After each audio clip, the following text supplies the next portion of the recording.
The wooden hut smelled of stale cigarette smoke, cheap tea, and the peculiar metallic odor of overheated electrical equipment. Outside, frost covered the grounds of Bletchley Park on this January morning in 1940. But inside Hut 6, 23-year-old mathematician Gordon Welchman barely noticed the cold. His attention focused entirely on the strips of paper spread across his desk, each covered with seemingly random letters, QWLPZ, MNBVC, XEQW. To anyone else, meaningless gibberish. To Welchman, a puzzle that, if solved, might save thousands of lives. Welchman had arrived at Bletchley Park 3 months earlier, recruited directly from Cambridge University with a vague explanation about important war work. He expected to be analyzing maps or calculating artillery trajectories. Instead, he found himself confronting the most sophisticated encryption machine ever created, the German Enigma. The machine used rotating cipher wheels to create 158 quintillion possible settings, a number so large that German cryptographers believed it was mathematically impossible to break. They were wrong, but proving them wrong would require assembling the most unlikely group of codebreakers ever gathered in one place. Bletchley Park, a Victorian mansion 50 miles northwest of London, became home to what Churchill later called the geese who laid the golden eggs but never cackled. By 1944, over 10,000 people worked at Bletchley and its outstations, the vast majority never knowing the full scope of their work, never discussing it with colleagues, sworn to secrecy that many maintained until their deaths. These weren't professional spies or career intelligence officers. They were mathematicians and chess champions, crossword puzzle experts and linguists, debutantes and factory workers, united by unusual mental abilities and absolute discretion. The story of Bletchley Park's success isn't simply about brilliant minds solving impossible puzzles, though that certainly occurred. It's about organizational innovation, the creation of industrial-scale code breaking, the development of the world's first programmable computers, and most importantly, the recognition that breaking codes required more than mathematical genius. It required understanding human psychology, exploiting enemy procedural errors, coordinating with field operations, and managing the overwhelming flood of intercepted messages that arrived at Bletchley every day. The origins of Bletchley's success traced to a humid evening in Warsaw, July 1939, where Polish cryptographers revealed their greatest secret to astonish British and French intelligence officers. Poland's Cipher Bureau had been reading German Enigma messages since 1932, when mathematician Marian Rejewski performed what the Germans considered impossible. He reconstructed the internal wiring of the Enigma machine through pure mathematical analysis, without ever seeing an actual machine. Rejewski's breakthrough came from recognizing patterns in how Enigma operators began each message. German procedure required operators to choose a random 3-letter message key, encrypt it twice using a daily setting, then use that key to encrypt the actual message. This double encryption of the message key created mathematical relationships that Rejewski, using group theory and permutation analysis, could exploit. Working with only intercepted messages and commercial Enigma manuals, Rejewski deduced the classified military wiring in less than a year, an achievement British cryptographers later called the greatest intellectual feat of the war. But by 1939, German security improvements had rendered Polish methods obsolete. The Wehrmacht added 2 additional cipher wheels to Enigma, increasing possible settings from 105 out of 456 to over 159 quintillion. Polish cryptographers, lacking resources and facing imminent German invasion, decided to share their secrets with Britain and France. On that July evening in Warsaw, they presented British delegates with a reconstructed Enigma machine and detailed documentation of their methods. Squadron leader Hugh Foss, one of Britain's senior cryptographers, later wrote, "We realized immediately that the Poles had achieved in 7 years what we might not accomplish in 70. The Polish gift arrived in Britain just weeks before war began, and with it came the realization that breaking Enigma would require resources on an unprecedented scale. The Government Code and Cipher School, Britain's cryptographic agency, had operated with fewer than 200 people. Breaking military Enigma would require thousands of interceptors to capture messages, hundreds of analysts to process them, and entirely new methods to handle the mathematical complexity. The solution was Bletchley Park, requisitioned from a wealthy landowner and rapidly converted from country estate to intelligence factory. The first challenge was recruitment. Traditional intelligence work drew from military officers and career civil servants, people reliable but not necessarily brilliant. Enigma required something different, minds capable of seeing patterns in apparent chaos, people who could work obsessively on seemingly impossible problems, individuals comfortable with abstract mathematical thinking. The search for these unusual minds led to unconventional recruitment methods. Alistair Denniston, operational head of Bletchley Park in its early months, famously recruited at Cambridge and Oxford by attending mathematics lectures and approaching the brightest students after class. Others were recruited through personal connections, professors recommending promising students, chess clubs identifying players with exceptional analytical abilities. The Daily Telegraph ran a crossword puzzle competition, ostensibly for amusement, actually as a recruitment tool. Those who completed the notoriously difficult puzzles in less than 12 minutes received mysterious invitations to discuss opportunities in government service. Alan Turing arrived at Bletchley Park in September 1939, already recognized as one of Cambridge's most brilliant mathematicians, despite being just 27 years old. Turing had published groundbreaking work on mathematical logic and theoretical computation, but nothing in his academic career prepared him for Enigma's practical challenges. The machine's multiple variables, its millions of possible settings, its constantly changing daily keys, all combined to create a problem that seemed to defy systematic solution. Turing's breakthrough came from recognizing that while Enigma's encryption was mathematically complex, human operators made predictable mistakes. German radio procedures required certain standard message formats. Weather reports always began with Wetter, daily situation reports used consistent phrases, personal messages often included names or locations mentioned in previous messages. These cribs, predictable text that likely appeared in encrypted messages, provided the foothold Turing needed.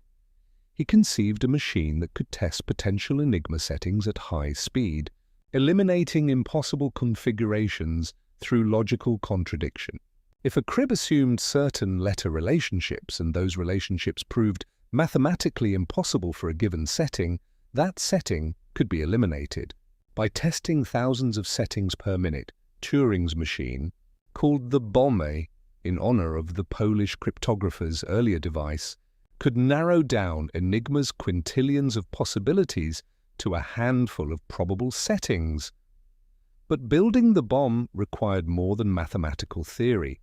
It required engineering expertise to create rotating drums that could replicate Enigma's cipher wheels, electrical circuits that could detect logical contradictions, and mechanical reliability to run continuously without breakdown. Harold Doc Keane, an engineer from the British Tabulating Machine Company, transformed Turing's theoretical concepts into functioning hardware. The first bomber became operational in March 1940, standing 6 feet tall, weighing over a ton, containing 108 drums and miles of electrical wiring. The bomb's clicking and whirring became Bletchley's signature sound as more machines were built. By 1945, over 200 bombs operated at Bletchley and outstations, processing an endless stream of intercepted Enigma messages. But the bombs were only one part of a complex system. Behind each machine stood teams of operators, predominantly women from the Women's Royal Naval Service. The Wrens, who set up each Bombay run, monitored its operation and recognized when it found potential settings. Jean Valentin, a Wren who operated bombs throughout the war, later described the work's intensity. The bombs ran day and night, 3 shifts. Each run tested a specific hypothesis about the day's Enigma settings. You'd load the drums according to instructions you didn't fully understand, start the machine, and wait. Sometimes it would run for hours without stopping, meaning the hypothesis was wrong. But when it stopped suddenly, drums freezing in position, your heart would race because you knew you might have found the day's settings. You'd note the drum positions, telephone them to the analytical section, then start another run. The analytical process following a bomb stop involved checking the suggested settings against actual encrypted messages. This wasn't automatic. The bomb might identify possible settings, but cryptographers had to verify those settings produced sensible German text. Hut 6, where Welchman and his team worked on German Army and Air Force traffic, developed industrial methods for this verification process. Welchman's organizational innovation was recognizing that code breaking at Bletchley's scale required factory-style organization.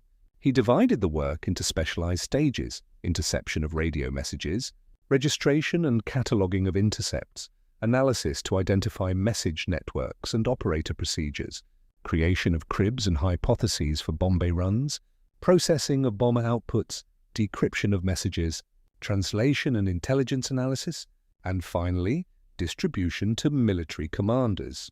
Each stage employed people with specific skills, and the entire process was coordinated with assembly line efficiency. This industrialization of intelligence work was revolutionary. Traditional cryptanalysis had been an artisanal craft, individual experts working alone on challenging problems. Welchman transformed it into a systematic process where each person contributed a specialized skill to a larger operation.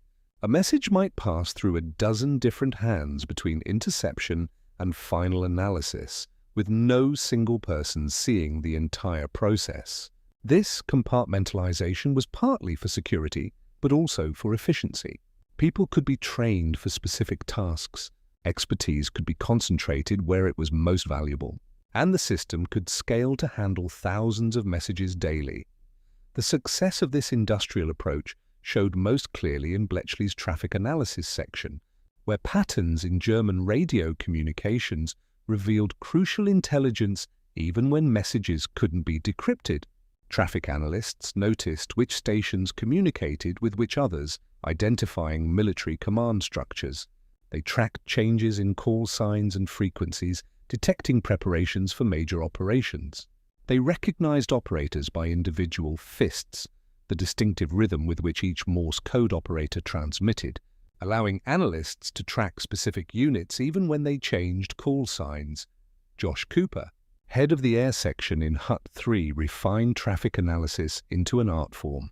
Cooper, a medieval historian before the war, brought a scholar's attention to detail combined with intuitive leaps that colleagues found uncanny. He kept elaborate card indexes tracking every intercepted German message, time, frequency, call signs, message length, radio operator characteristics, and any other detail that might prove significant. When German forces prepared for major operations, Cooper's indices often revealed the truth through changed communication patterns before any messages were decrypted. The Battle of Britain in summer 1940 demonstrated Bletchley's growing capabilities. While Enigma breaks remained sporadic, not yet the reliable intelligence flow of later years, traffic analysis and partial decrypts provided crucial information about Luftwaffe dispositions and intentions. Fighter command could concentrate forces where German attacks would occur rather than spreading fighters evenly across potential target areas. This intelligence advantage, combined with radar's tactical warning, allowed fighter command to defeat a numerically superior Luftwaffe despite having fewer than 700 operational fighters at the battle's crisis. But Bletchley's greatest challenge wasn't Army or Air Force Enigma. It was the German Navy's four-wheel Enigma variant, used by U-boats that were strangling Britain's Atlantic lifeline. While three-wheel Enigma had 159 quintillion possible settings, four-wheel naval Enigma had 158 million times that many. The mathematical complexities seemed insurmountable. The naval Enigma problem fell primarily to Hut 8, headed by Alan Turing and his deputy, Hugh Alexander. A British chess champion recruited in 1940, Naval Enigma defeated Bletchley for over 2 years. Without cribs, the predictable text fragments needed to start bomb attacks, naval messages remained impenetrable. The U-boats roamed the Atlantic with virtual impunity, sinking merchant ships faster than Britain could build them. By early 1941, Britain faced a genuine possibility of starvation and defeat through blockade. The breakthrough came not from mathematical brilliance, but from coordinated operations between Codebreakers and the Royal Navy. If Bletchley couldn't break Naval Enigma through cryptanalysis alone, perhaps they could capture Enigma materials from German vessels. The Admiralty organized pinch operations, raids designed to capture German ships or U-boats intact, specifically to seize cipher materials. The most famous pinch occurred in May 1941 when HMS Bulldog captured U-110 after forcing it to surface with depth charges. A boarding party, led by Sub-Lieutenant David Baum, found the U-boat abandoned by its crew, but largely intact. Baum, knowing that intelligence wanted cipher material but not knowing why, seized everything that looked important. An Enigma machine, codebooks, key settings for June 1941, and operational documents. This material, rushed to Bletchley Park, allowed Hut 8 to read Naval Enigma for several critical months. But captured materials provided only temporary advantage. Once their period of validity expired, Bletchley reverted to cryptographic darkness unless new materials were captured or breakthrough cryptanalysis succeeded. The permanent solution came from a combination of sources: recognition that German weather ships used the same Enigma keys as U-boats but were easier to capture, development of new bomb techniques specifically for four-wheel Enigma, and most importantly, exploitation of German operator errors. Joan Clarke, one of Hut 8's senior cryptanalysts and the only woman working at that level at Bletchley, specialized in recognizing operator errors. German regulations prohibited U-boat radio operators from using predictable message keys, but human nature intervened. Tired operators, bored operators, lazy operators would sometimes use simple patterns: 3 letters in a row on the keyboard, the same letter 3 times, memorable word fragments. Clarke catalogued these silly mistakes and used them to attack otherwise unbreakable traffic. Her work exemplified a crucial principle that distinguished Bletchley's approach. They weren't just breaking a machine, they were exploiting a system operated by humans. Every procedural shortcut, every deviation from perfect security, every operator error became a potential vulnerability. Bletchley developed extensive sillies lists, cataloging common operator mistakes and using them to generate cribs for bombing attacks.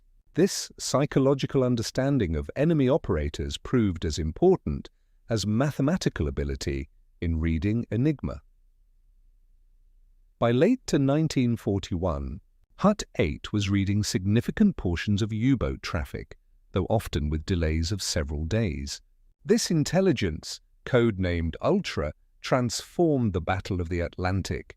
The Admiralty's submarine tracking room, working with Bletchley's decrypts, could route convoys around known U-boat positions. The impact showed dramatically in statistics. U-boat sinkings dropped by 2/3 in areas where Ultra provided warning, while remaining unchanged in areas where intelligence wasn't available or convoys couldn't be rerouted. But maintaining this advantage required constant adaptation. German security improved throughout the war. They changed procedures, modified Enigma machines, introduced new complexity. Bletchley had to continually evolve its methods to keep pace. This evolution culminated in the development of Colossus, the world's first electronic programmable computer, designed to break an even more sophisticated German cipher machine called Lorenz. Lorenz encrypted high-level strategic communications between Hitler and his field commanders, traffic even more valuable than tactical Enigma messages. The machine used 12 cipher wheels instead of Enigma's 3 or 4, creating complexity that made manual analysis impossible. Max Newman, a Cambridge mathematician, proposed an electronic solution: a machine that could test cipher hypotheses at electronic speeds, thousands of times faster than the electromechanical bombs Tommy Flowers, a post office engineer, designed and built Colossus in less than a year, a remarkable achievement given that electronic computing barely existed as a concept. The first Colossus became operational in December 1943, containing 1,500 vacuum tubes and processing 5,000 characters per second. By 1945, 10 Colossus machines operated at Bletchley, each an engineering marvel that anticipated modern digital computers by years. The creation of Colossus demonstrated Bletchley's most important characteristic: the ability to recognize when problems required entirely new solutions rather than incremental improvements. Enigma had led to the bombs. Lorenz required electronic computing. Each new challenge prompted innovation, and Bletchley had assembled people capable of that innovation while working under tremendous pressure and absolute secrecy. The secrecy itself was extraordinary. Over 10,000 people worked at Bletchley Park by 1944, yet virtually no one outside knew of its existence. Workers signed the Official Secrets Act and were explicitly warned that discussing their work, even with family, could result in prosecution. This was an empty threat. Bletchley's counterintelligence section monitored workers for security breaches, and several people were quietly removed for indiscretion. The compartmentalization extended within Bletchley. People in different huts rarely knew what colleagues in other huts did. A bomb operator might process hundreds of runs without knowing they were testing Enigma settings. A translator might decrypt and translate German messages without knowing how they were obtained. This need-to-know principle sometimes frustrated workers but proved essential for maintaining security. Even if someone was captured or turned traitor, they could reveal only their small piece of the larger puzzle. Life at Bletchley mixed intellectual intensity with surprising mundanity. People worked 8-hour shifts, rotating through day, evening, and night work. The work itself was often tedious, processing endless intercepts, checking bomb outputs, translating routine German messages. But behind this tedium lay enormous stakes. Every broken message might reveal U-boat positions that could save a convoy. Every decrypted Luftwaffe signal might provide warning of an air raid. The emotional toll was significant. Cryptographers knew that failures meant deaths. When convoys were torpedoed in the mid-Atlantic, when British cities suffered bombing raids, Bletchley workers knew those losses might have been prevented if they'd worked faster, thought harder, made that crucial connection. The pressure was relentless, compounded by the impossibility of discussing it with anyone who might provide emotional support. Yet Bletchley developed its own culture, a strange mixture of military discipline and academic casualness. Military officers worked alongside civilian mathematicians who showed up in eccentric clothes and kept irregular hours. Alan Turing famously chained his tea mug to a radiator to prevent theft, wore his gas mask while bicycling to prevent hay fever, and sometimes gave lectures while lying on the floor. Such eccentricities were tolerated, even encouraged if they came with cryptographic brilliance. The analytical huts developed intense rivalries. Hut 6, working on Army and Air Force Enigma, competed with Hut 8's naval section over which group broke more traffic. These rivalries, while sometimes contentious, drove productivity. Gordon Welchman later wrote, "We were academics competitive by nature. Making us compete in code-breaking channeled that competitiveness productively. The rivalry between huts sometimes became heated, but it meant everyone worked harder to prove their section was better." Recreation at Bletchley took unusual forms. Chess clubs flourished, obviously, but also drama societies, musical groups, and sports teams. The tension between intellectual intensity and physical outlet led many cryptographers to pursue vigorous exercise during off hours. Turing competed in marathon running at national level. Others played tennis or cricket with manic energy, seeking physical exhaustion to balance mental strain. The social mixing at Bletchley was unprecedented for British society in the 1940s. Aristocratic debutantes worked alongside factory workers recruited for clerical skills. Cambridge dons shared offices with working-class radio operators. This mixing produced both friction and innovation.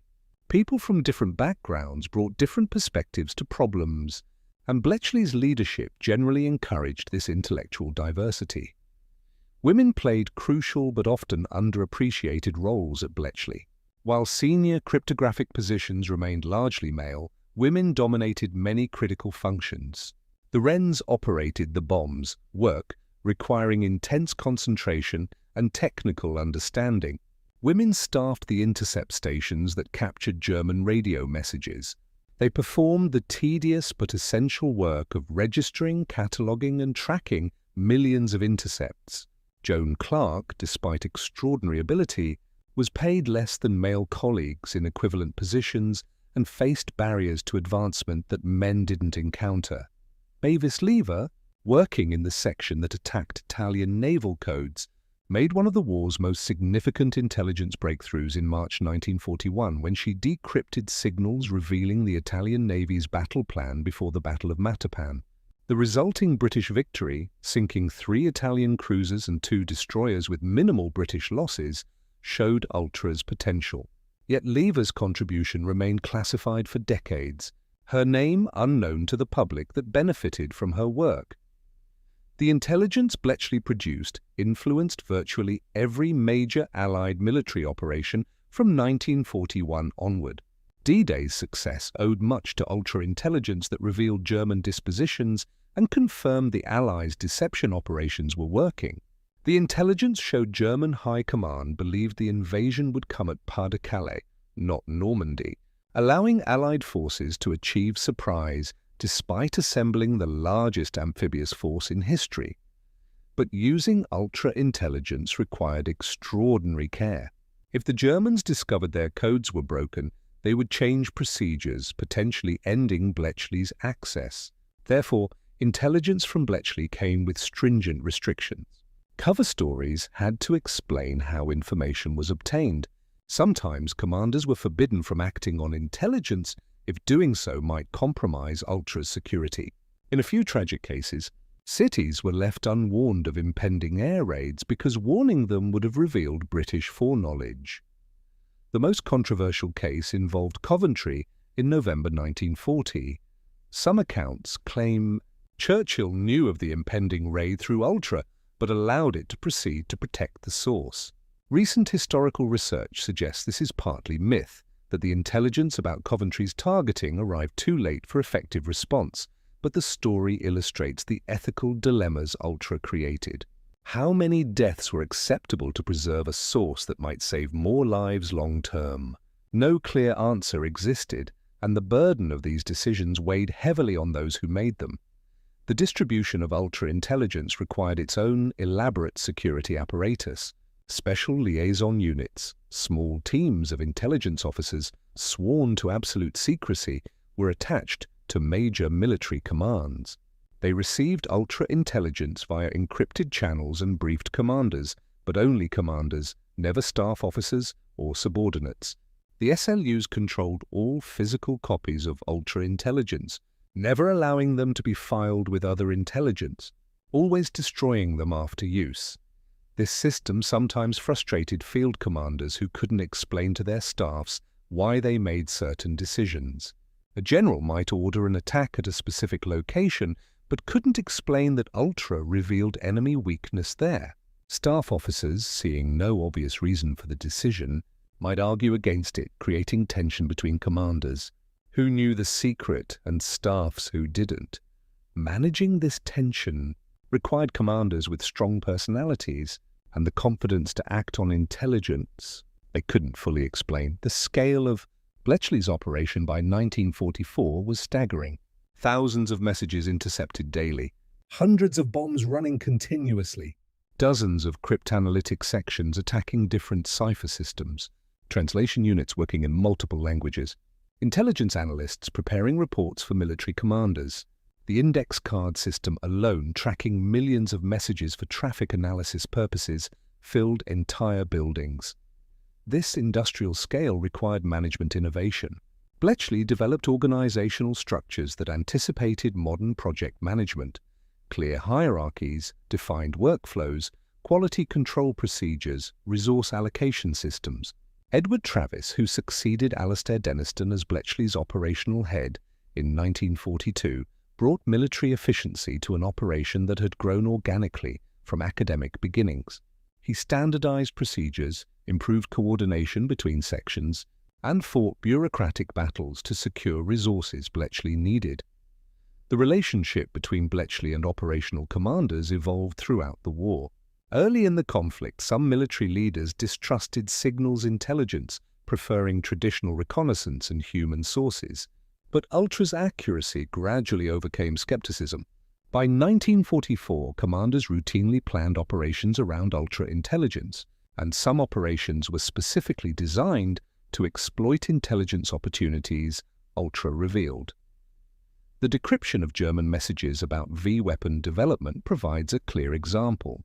Through 1943 and 1944, Bletchley decrypted numerous messages about German missile programs, providing detailed information about test sites, production facilities, and operational planning.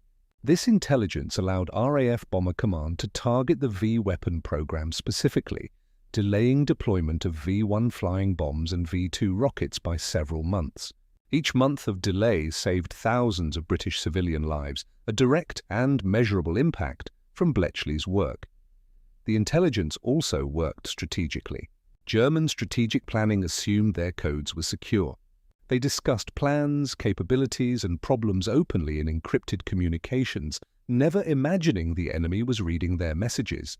This gave Allied planners extraordinary insight into German thinking. They knew German industrial production figures, fuel shortages, morale problems, and strategic debates. It was like playing poker against someone whose cards you could see. The advantage was overwhelming, though it could never be absolute since Bletchley couldn't read every message. And gaps in coverage still left room for German surprises. The end of the war in Europe brought difficult questions about Bletchley's future. The organization had grown from a few dozen people in 1939 to over 10,000 by 1945. It had developed capabilities no other intelligence agency possessed. Yet the Cold War loomed, bringing new adversaries and new cryptographic challenges. Should Bletchley continue? Should its methods be shared with allies? How could its lessons be preserved while maintaining security about its wartime work? The British government decided on strict secrecy. Bletchley's existence remained classified until the 1970s. The Colossus computers were destroyed, their existence erased from records. Workers were reminded of their obligations under the Official Secrets Act and warned never to discuss their wartime work. Even history books written about World War II intelligence made no mention of Bletchley Park or Ultra, instead attributing Allied intelligence successes to vague, secret sources. This secrecy meant that many of Bletchley's innovations were independently rediscovered years later. Colossus anticipated digital computing by years, yet its existence remained secret when ENIAC was announced as the first electronic computer in 1946. Bletchley's organizational methods for managing large-scale analytical projects could have benefited numerous post-war endeavors but remained locked away in classified files. The cryptographic techniques developed at Bletchley were reinvented by post-war researchers who had no access to what had already been achieved. For the people who worked at Bletchley, the enforced silence was often painful. They had participated in one of the most significant intellectual achievements of the 20th century, but couldn't discuss it with anyone.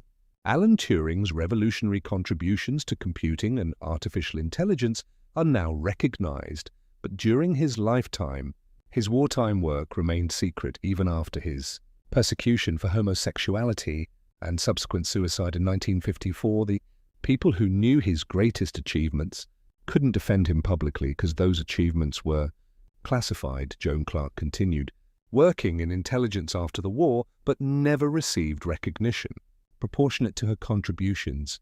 She couldn't explain to potential employers that she'd been senior cryptanalyst in one of the war's most important intelligence operations.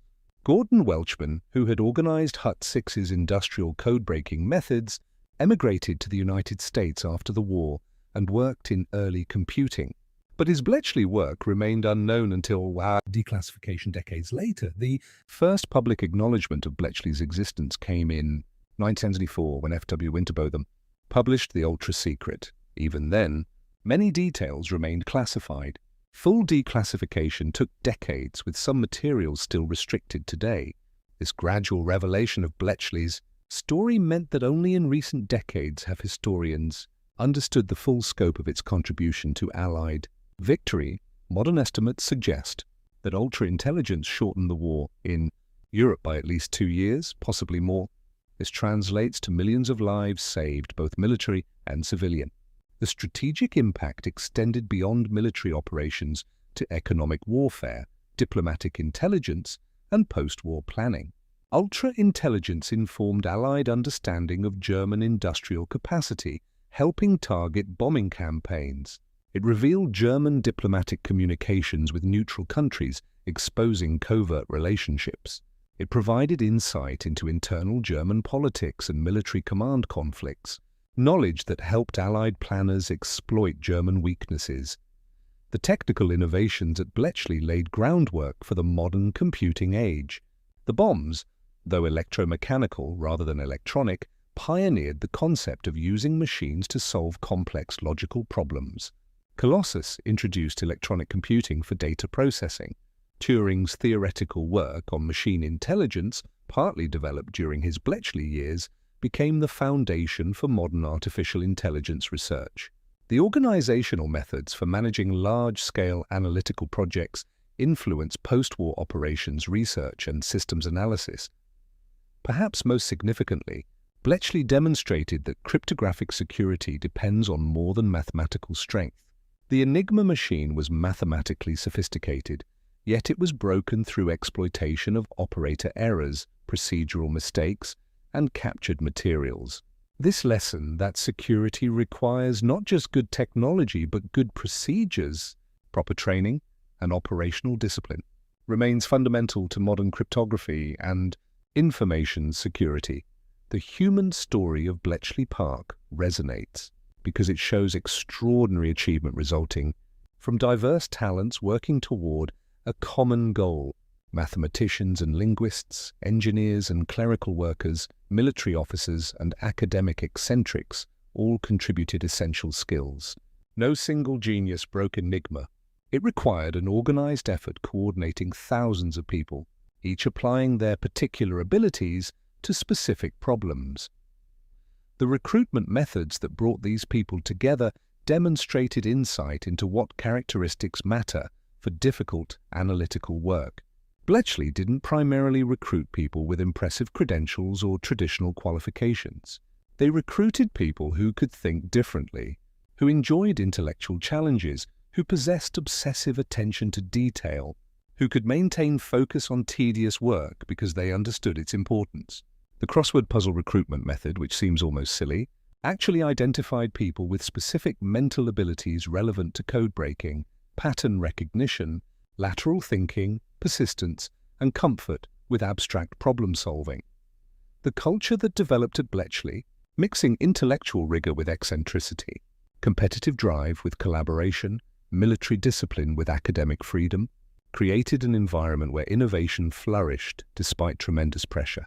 The rivalries between huts, the informal social mixing, the tolerance for eccentricity if it came with competence, all contributed to an atmosphere where people could do their best work even under wartime stress. The sacrifices made by Bletchley workers are only now being fully appreciated. They worked long hours under intense pressure, knowing that failures cost lives.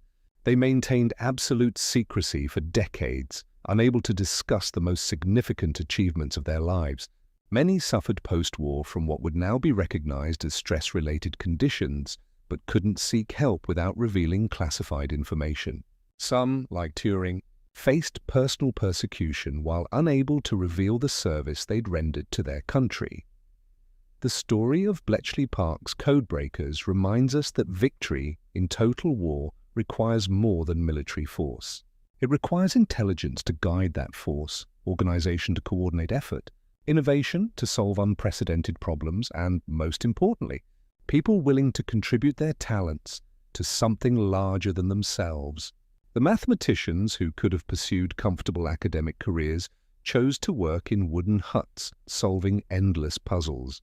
The linguists who could have taught at universities instead translated intercepted messages under security restrictions. The engineers who could have worked in commercial industry built secret machines whose existence they couldn't acknowledge. Their collective achievement, breaking codes that enemies thought unbreakable, proved decisive to Allied victory. But perhaps more importantly, they demonstrated that intellectual capability, properly organized and directed, could overcome seemingly impossible challenges. In an age that increasingly depends on information and its security, the lessons of Bletchley Park remain profoundly relevant. The methods may have changed, encryption moving from mechanical rotors to mathematical algorithms, but the fundamental principles persist. Security depends on people as much as technology. Organization matters as much as individual brilliance. And no code is truly unbreakable if the cryptanalysts are smart enough, persistent enough, and properly supported. The wooden huts of Bletchley Park are now preserved as museums, monuments to a secret that couldn't be revealed for decades. Visitors can see restored bomb bays clicking through their logical tests, can stand in the rooms where Colossus processed its encrypted tapes, can imagine the thousands of people who worked through day and night shifts to read enemy messages. But the real monument to Bletchley's achievement isn't physical. It's the recognition that human intelligence, properly organized and applied, can overcome seemingly insurmountable challenges. It's the understanding that diverse talents, working together toward common purpose, can achieve what individuals alone never could.